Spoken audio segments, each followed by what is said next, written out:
हम लोगों ने पिछले एपिसोड में इंट्रोडक्शन ऑफ साइकोलॉजी, हिस्ट्री और वर्ड ओरिजिन के बारे में डिस्कस किया था। अगर आपने उस एपिसोड को नहीं देखा है तो डिस्क्रिप्शन बॉक्स या आई बटन पे लिंक मिल जाएगा, आप उस एपिसोड को देखिए और यह समझिए कि साइकोलॉजी की उत्पत्ति कहां से हुई थी और इसका हिस्ट्री क्या है और इसके फादर कौन है। इस एपिसोड में हम लोग डिस्कस करेंगे ब्रांचेस ऑफ साइकोलॉजी यानी मनोविज्ञान की कुछ महत्वपूर्ण शाखाओं के बारे में चर्चा करेंगे, उनका नाम जानेंगे और उन शाखाओं में स्टडी क्या करना होता है उसके बारे में हम लोग डीप में चर्चा करेंगे इस एपिसोड में। सो नमस्कार, मैं हूं आपका दोस्त नीतीश कुमार। समझते हैं साइकोलॉजी की पहली ब्रांच जिसे हम एबनॉर्मल साइकोलॉजी के नाम से जानते हैं। एबनॉर्मल यहाँ वर्ड से ही क्लियर होता है। एबनॉर्मल मीन्स होता है असाधारण और साइकोलॉजी का मतलब होता है मनोविज्ञान।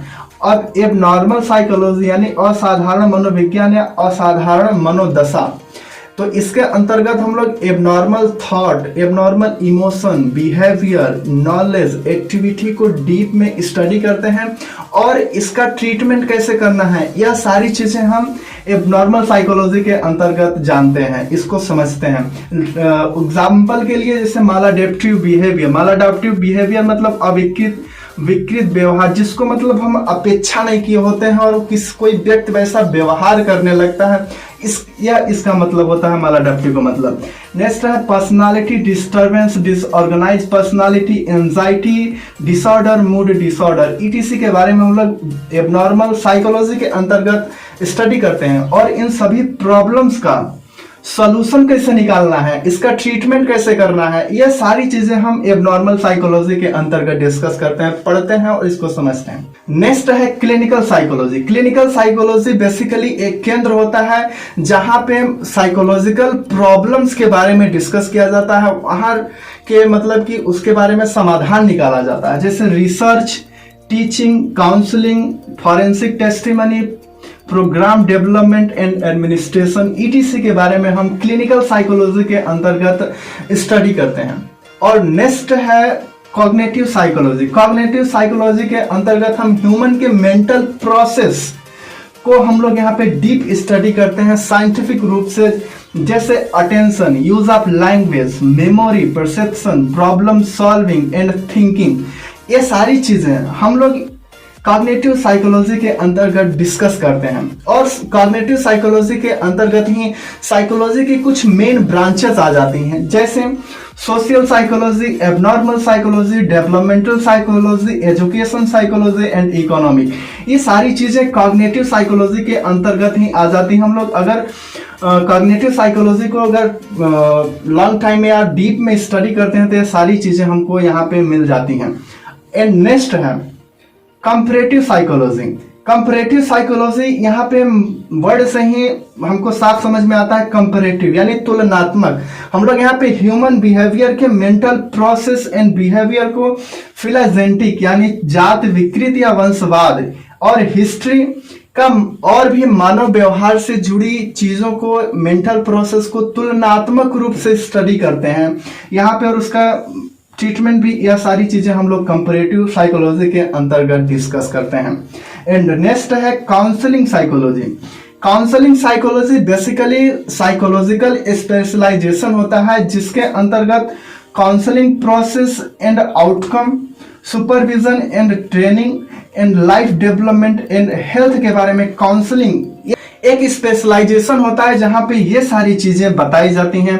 इन सब सारी चीजों के बारे में यहाँ पे डीप में स्टडी किया जाता है काउंसलिंग साइकोलॉजी के अंतर्गत। एंड नेक्स्ट है क्रिटिकल साइकोलॉजी। क्रिटिकल मीन्स आलोचनात्मक मनोविज्ञान। क्रिटिकल साइकोलॉजी आलोचनात्मक, यहाँ पे हम ह्यूमंस के जुड़े मतलब कि आलोचनात्मक प्रकृति का अध्ययन करते हैं और उसका ट्रीटमेंट भी हम लोग इसी ब्रांच के अंदर सीखते हैं, समझते हैं और उसका सोल्यूशन यानी ट्रीटमेंट कैसे कर रहा है हम लोग क्रिटिकल साइकोलॉजी के अंतर्गत ये सारी चीजें स्टडी करते हैं। एंड नेक्स्ट है डेवलपमेंटल साइकोलॉजी।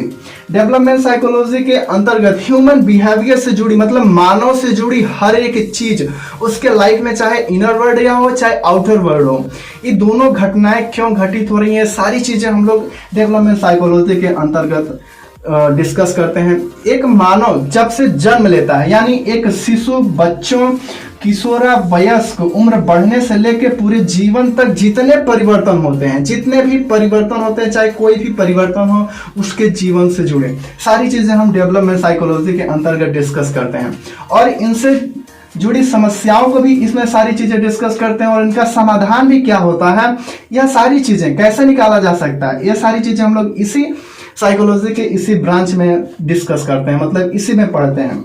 एंड नेक्स्ट है एजुकेशनल साइकोलॉजी। एजुकेशनल साइकोलॉजी यहाँ पे देखिए दो वर्ड से मिलकर बना है, पहला तो एजुकेशन और दूसरा साइकोलॉजी।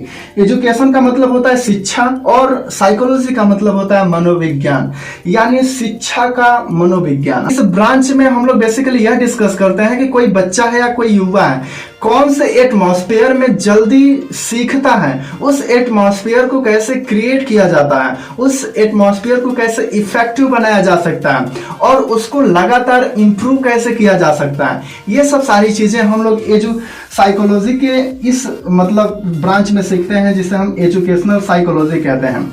इसमें और भी सारी चीजें हम लोग डिस्कस करते हैं, जैसे objective of education, method of education, teaching, curriculum, evolution, discipline. ये सारी चीजें हम लोग को एजुकेशनल साइकोलॉजी के अंतर्गत सीखने को मिलती है।